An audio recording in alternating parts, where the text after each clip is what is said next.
How does a little girl from the dusty streets of the Northwest end up owning a building in the City of Gold? Josephine Tshaboeng arrived in Johannesburg all alone in her early 20s and worked as a domestic worker for 15 long years. Then an opportunity crossed her path that changed her world. Downtown Joburg has experienced years of urban decay and dashed dreams, but there are positive stories too. This one features a woman and a building, and how each turned the other one's life around. Hello. Oh, hi, Lisa. This is me. How are you? I'm fine, thanks. Yourself? Good to meet you. You ready for this? Yes, Fantastic. to share my life story. That's the way. Yes, can we please go inside? Yes. I started life very tough. Even if people saw us like we were happy, but inside we were missing. There was one puzzle missing. No mother. But I think it was for a reason. Those challenges, those tough times of my childhood put me somewhere. Josephine grew up in Lichtenburg, but at the age of 9, her mother left, leaving her father to bring up his 5 daughters alone. He would often have to work away from home to make ends meet. My father was always traveling. He was fetching cars from PE, these big trucks, loading cars, the cargoes and all that. And sometimes he was not coming home. We couldn't cook. So we will sleep, with the bread, no food. And maybe my father will come after 2-3 days. We were happy every time with father. And the time came, he got arrested. He was involved in an accident. The way he was telling us, he was not wrong. You were 5 girls alone in the house. It must have been really tough. It was bad. We were left alone. He was locked for 8 months.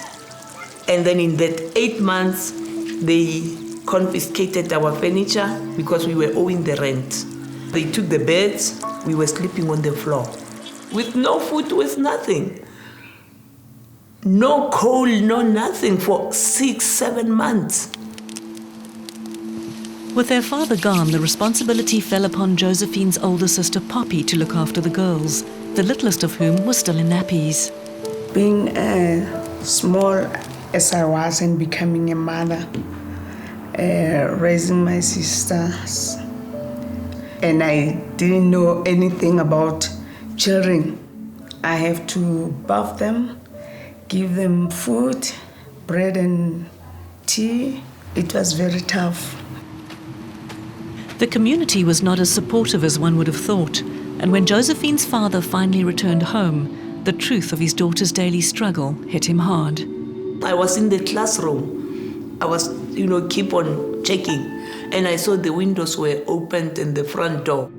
And I ran, and I find my father sitting, in the middle of the room, facing downwards, worried. The house is empty. And I remember entering, and he holded me like a father, brushing my hair, and said, "How's everyone?" And I said, "No, they're all fine." And, he was crying. It was very sad. And life started again. But with all the difficulties, Josephine and her sisters were still just little girls, running around and savoring the space and freedom that they felt as a family together again. I was always playing. 5 o'clock, maybe I will see my father coming from the corner. I will run quickly in the house. I will take the bucket, clean the toilet. It was the outside toilet. Pour water with the broom so that my father can see that I've done something, forgetting that the dishes are still there since 2 o'clock after school. Josephine was a single mom with 3 young children when she left for Johannesburg. Lichtenburg held little promise and she needed to find work. Her children, however, had to stay behind. It must have been really hard to leave your kids. It's not easy, Lisa. It's a very hard or tough decision to take. Leaving something behind that that I'm just leaving. The thing is, you coming to look for something to make them, grow better, to pay their school fees, because the way I grew up, nobody wants to grow up like that. And bringing children, to life, You don't want them, that pain to go to them. Like so many other new arrivals in the big city, Josephine turned to domestic work to make ends meet. She'd remain in domestic employment for over a decade, and 8 years were spent in one job as a nanny and a housekeeper. They were my family. I still miss them. They were my family. I used to put the baby on my back, walking around with her. Inside, you always miss your kids, But outside there, it's not easy. It's really not easy, but you need to survive. It was the first time I work as a domestic worker. And I was not raised by a mother who can say, you must dust, you must clean this, you must iron like this. So my madam used to say, Joe, you can.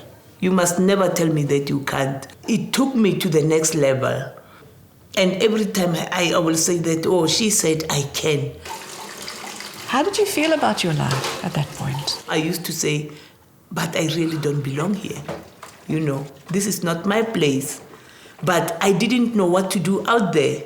But there was something in me that, this is not me.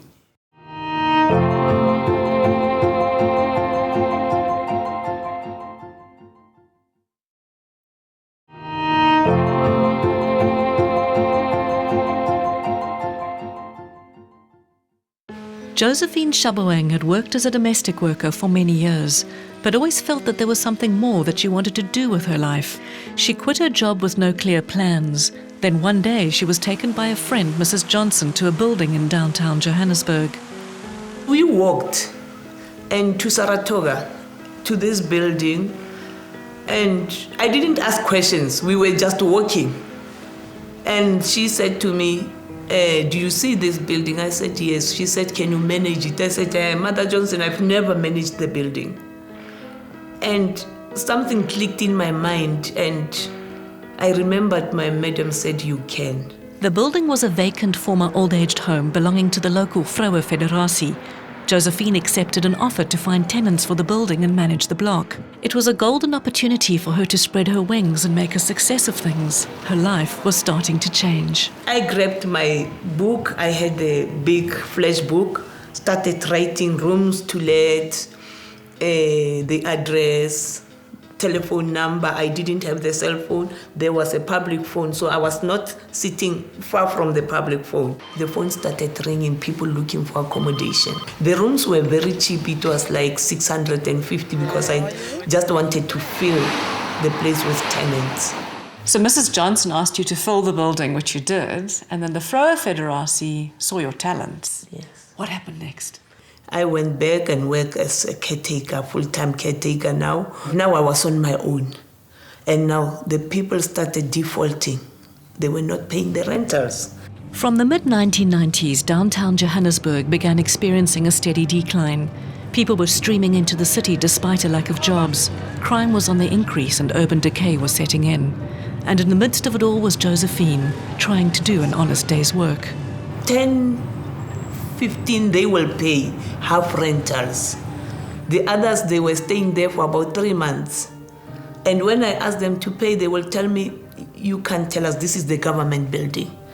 And now the people started fighting me that I can't be their caretaker. They needed a man. Why didn't you leave?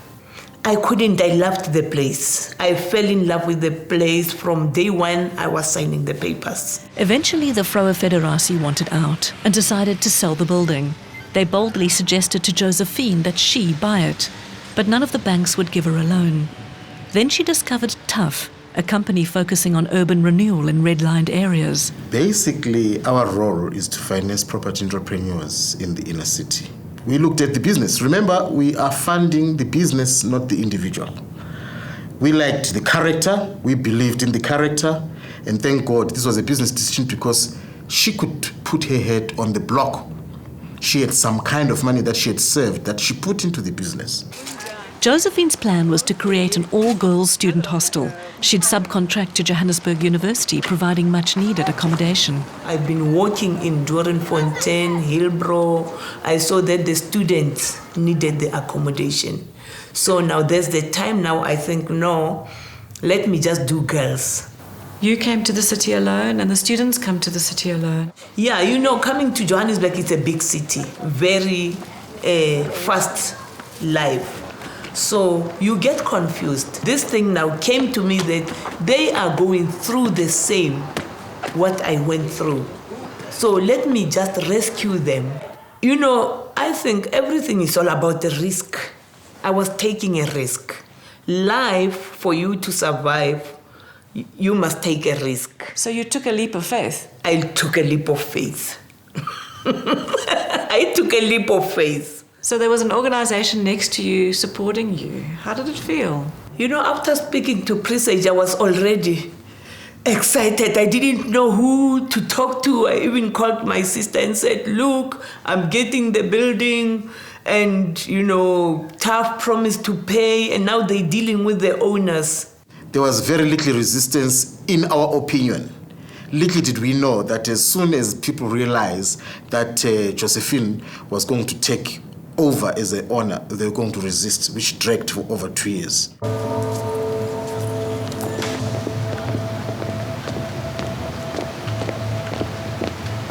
Property eventually was hijacked. The owners of the property had no control, Josephine had no control, and we had to assist her to get control. It was overcrowding with small children. Even in the bathrooms, people were living in there. There was a bed, somebody was staying in the lift. What was it like when you first came here?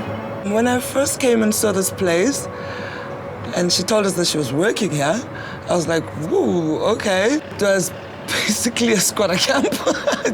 It wasn't humane for somebody to be living in those type of conditions. There was washing hanging all over the place, like just a mess, like a total mess. The building had been hijacked, meaning that tenants were now paying their rental not to Josephine but to thugs who'd taken over the collection. Resentment grew over her new ownership and tenants began to trash the building. With no other option, Josephine turned to the courts to seek eviction. When Mom used to go to court, which she did quite a lot, she'd come back home and you'd see that she's stressed and, she's like, why are these people doing this to me? Because, I haven't treated them in any, chased them out or anything. All I asked them to do was to pay rent. We were granted with the eviction order at the High Court. And now I was not even walking past there because they knew I'm the one who's buying the building. It was a very risky situation. There's been a lot of instances where people like Josephine have been killed by hijackers. They've been shot at, they've been hijacked personally. I've always worried about her safety, especially working with people, the sort of people who were staying here. There were thugs, and the overcrowding, alcoholism, drugs, and she'd get phone calls and SMSs of people threatening her. So it was quite scary, and she was afraid. To keep safe, Josephine would take different routes to and from work every day. But one day she was cornered in an alleyway by one of the hijackers. So he came and said, is it you, Josephine? Are you Josephine? And then he had a gun. I saw the gun here. And I just put my hand and said, no, take my bag, let's go, Because if somebody's voice rises, you must always be down. So that's how I acted. And I think it was God's wisdom. It was just God's power. Because if God was not with me, really, that person was going to do anything. I just told God that if it is you who's giving Josephine this place, then give it to her without problems. I think you can't just take her from nowhere, and when she's about to get where you want her, and then she's getting into troubles like this. It was tough. It was not easy for me because I was walking from the workplace to my house. So I sometimes felt like something bad can happen to me. I remember there was this time they were shooting in the air. So now if somebody can just go ta-ta-ta-ta with the gun, and then it's not easy for you to go back there. But I remember that song that when the going gets tough, the tough gets going. So let me keep on pushing.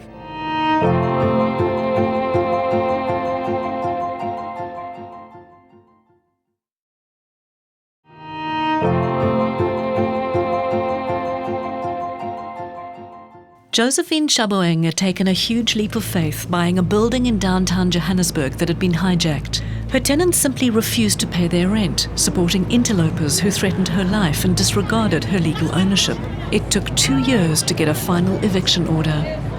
The evictions started early in the morning around 4. The Red Ants, as they are popularly known, led by the Sheriff of Court, surrounded the building and started evicting people out.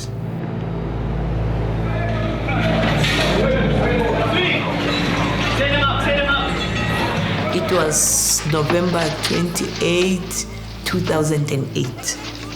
That morning, it was a disaster.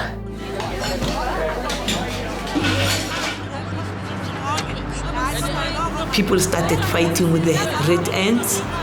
But you know, the Red Ants, they come in 2 trucks. You can't fight them. So they knocked on each room and tell the people to get dressed and go out.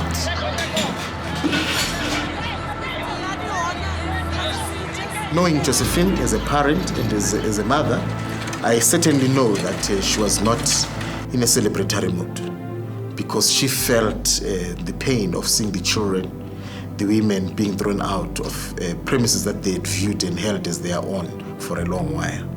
Some of those people were her friends. It's not easy seeing these kids being put on the streets. Where are they going? It was raining, it was cloudy, it was cold. You even forget the hardships you were going through. You start feeling sorry.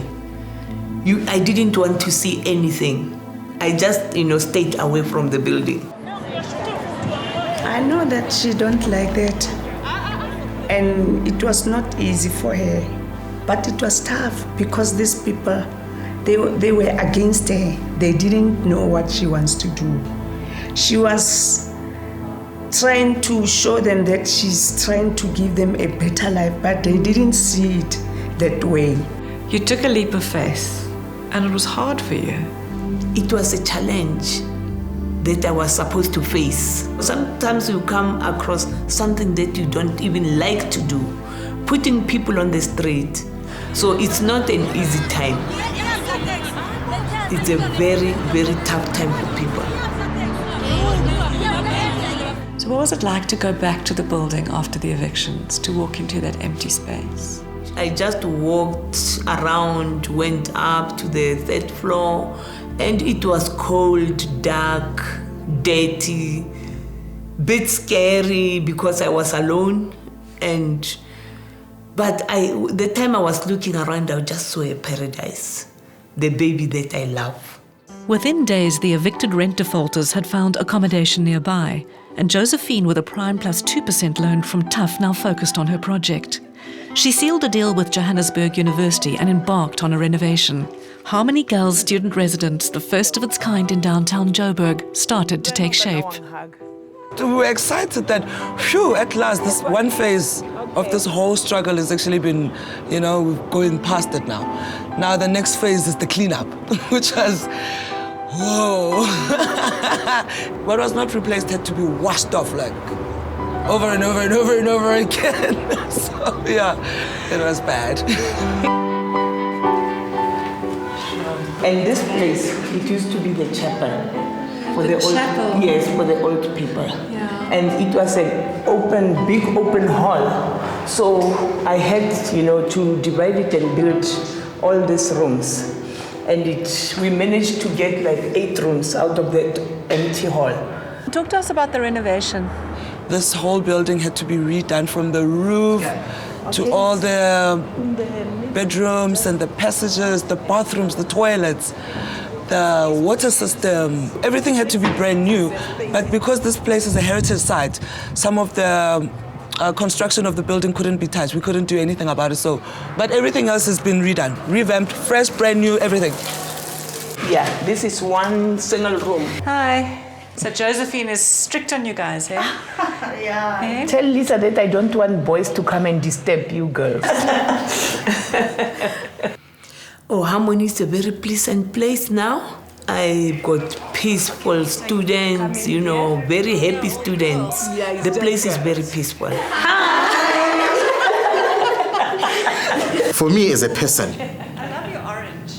it's what gives me the joy to hold high my head as I see someone that had literally nothing in her life and now has become a proper businesswoman who understands that her life can be actually even more better from the little that she has done. What do you call Josephine? Mom Josephine. Most of them, they say Mom Jos. Yes. Yeah. If all goes well, Josephine's loan from TUF will be paid off within 15 years. And she received the Halala Award in 2010 for her contribution to the city's urban renewal. It was a proud moment indeed. I was excited. I was so happy for her.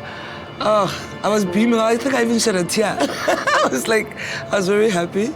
And just watching her there, I mean, from her wearing domestic clothes to her going up on that stage with all these prestigious people who we've never even heard of, but you know of now because of where she's been and where she's at right now. Hi, Sen. Hi, Joyce. How are you? I'm good, thanks. When you look back over your journey and your leaps of faith, what do you think? I think I always, when I'm sitting, you know, from nowhere to somewhere, it's a route, it's a journey. I'm always thinking of growing up without a mother, where I was gonna be if I was spoiled. Now I can see that I'm a mother because my kids, they were at home. You know, I used to raise the other people's kids. Now my kids are around me and I've got students around me. So now I feel very great. Today when I'm walking in there now, I can see that paradise that, you know, I was thinking of. I feel happy, not scary anymore. I see the light, the beauty. Everything that was inside me, now I can see it.